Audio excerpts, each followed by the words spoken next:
Hey guys, welcome to Traditional Bowhunting Wilderness Podcast. This is Jason Samkoviak. Today, I'm waiting on my wife to pick me up. I just dropped my truck off there, which you can see right there, because we got to get a crankcase filter put on. It's got 67,000 miles and it's mandatory maintenance on there, so we're getting that put on. But while we're here and I'm waiting for Tina to pick me up, let me reset this. There we go. We are going to talk for a quick second because these trucks are sitting right here. Let's talk about wheels for off-road. So if you're getting ready to buy them, you want to take some things into consideration that are going to be good for you for off-roading. What you do on the road is one thing, but if you look at even on my truck over there, okay, notice the amount of tire I have versus wheel size. That came with 20-inch tires. We downsized to 18s and put 35s on there. Those are 18s and 35s, and we did that on purpose. So let's look at some of these here that we have. So if we zoom out here, look at this guy here. These are 3 used vehicles that are sitting here. Nice trucks, all nice trucks. This looks amazing with what you have set up on here real quick here. Beautiful setup.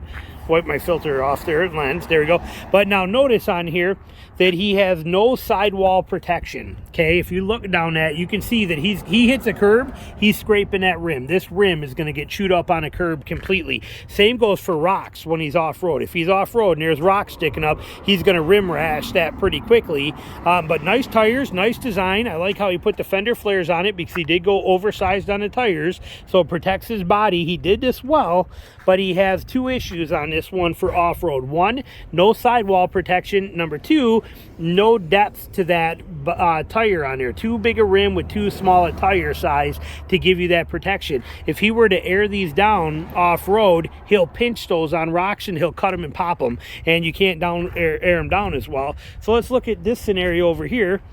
This is basically almost like stock tires on this one, but you can see he has more sidewall protection, so he's not going to hit that rim on there at all. He's got a lot more meat on there so he can air it down. Great off-road tires. They are tucked in. They're not, again, this guy did it right by putting flares on there for protection from stones and sticks and all that, from any mud being thrown up, so he did it well. This one, since he doesn't have the big flares, he kept them inside as well too. Stock rims, that's why they're there. They're not going to throw a bunch of crap up and beat your truck up. Notice it's also protected all down here, all along the rocker, so it's done well. So those tires in the setup on here are fantastic. He can air these down, flex over and get grip on rocks and everything and roots and things he's doing, and get a very big contact patch on the ground. Now remember, when it comes to your contact patch for air, when you're in snow and mud and sand, your contact patch is when you air down, lets that tire spread out and it gives you more traction. Now the contact patch, let's say, is not really about the width, it's about the length of the tire. So when we look at this, these tires here are much wider than these tires are, but that doesn't matter. What happens is when you air this down, it's the distance from here to here that gives you the contact patch, not the width across. It's the length that gives you that contact patch. This guy will get a very good contact patch when he airs that down, just as good as this. This will not benefit much with these wider tires over the skinnier ones, not a whole lot. And he's going to have major loss of power in this truck by having these tires on versus this guy. So realistically, for most practical purposes, these are almost a better setup than what this is off-road. Again, I'm not knocking this and we're splitting hairs. This is still a great setup, but if you're about to spend the money on new tires and buy new wheels, we want to make sure that you're going to do it the smartest way for you. And if, again, there's trail riders, there's people that are overlanding, there's adventure seekers, there's true off-roaders, rock crawlers. You need to know what method works for you. This system, fantastic, with a few things to keep in mind I'm trying to point out. That's the whole purpose of this video. This guy here, definitely somebody he put this together to be ready to be used off-road, hardcore, in the mud, in the crap, get through it. This is more of a street setup with the occasional off-road capability. Now, let's look at this big beast here, okay? This is a diesel like mine. Okay, here's what you get in stock too. Let's look at stock. See, stock is road tires. They're designed for the road, period. End of story. No two ways about it. Look at the tread design on here. All trucks today come with these stock.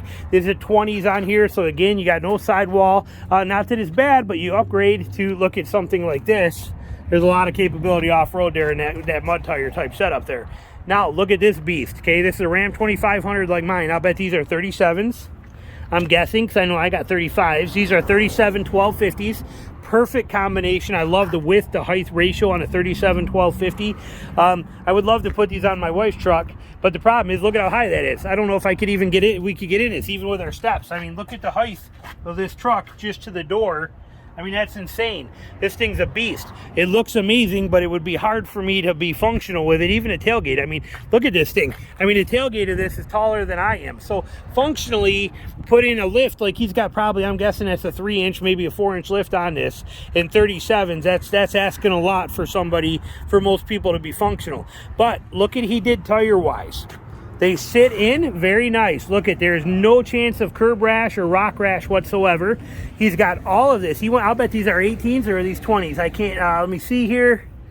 These are 17s. He's got 17-inch wheels and a 37-inch tire. That is beautiful. This guy did it right. Look at that. You got such a huge patch, all that air down capability. You're gonna get so much grip when you air that down to 20 psi, well, this being a diesel, probably 25 psi out there. You're gonna get so much contact and grip with everything, so much protection from rocks and debris. Your tires will take all that hit and protect your rims. This guy did it perfectly. It doesn't get any better than this for true off-roading. And he went with a standard BF Goodrich all-terrain. This is a good on and off-road all-purpose tire. He knew what he's looking for, and this truck is done right. It's got the AEV lift, snorkel, the whole setup, but these tires and this wheel combination, that's my world right there. That's what I want. Small wheel, huge tire, fill it up well, use it, and get the capability out of it. Plus, this is a diesel. This is not actually a diesel. He's not running a diesel. He's in a Hemi.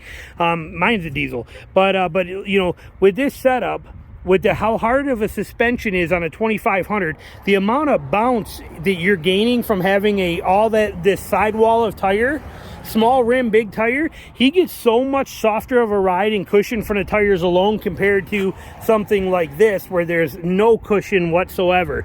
So it's just got a fantastic thing. So just a little quick video for you to kind of highlight and help you pick what's best for you and what you're looking for. Notice he didn't stick these things out too far. It's got a little bit of an aggressive stance, almost same offset as what my wife's is on hers, but it gives you that pure off-road capability and functionality. So hopefully this little quick video helps you find what's going to be best for your truck when you're setting it up for what you want to do with it. And there's my little taco. There's Tina and Bella in my little Tacoma, and we are going to go get some lunch and wait for my truck to be done. So thanks for watching. Talk to you later. Bye.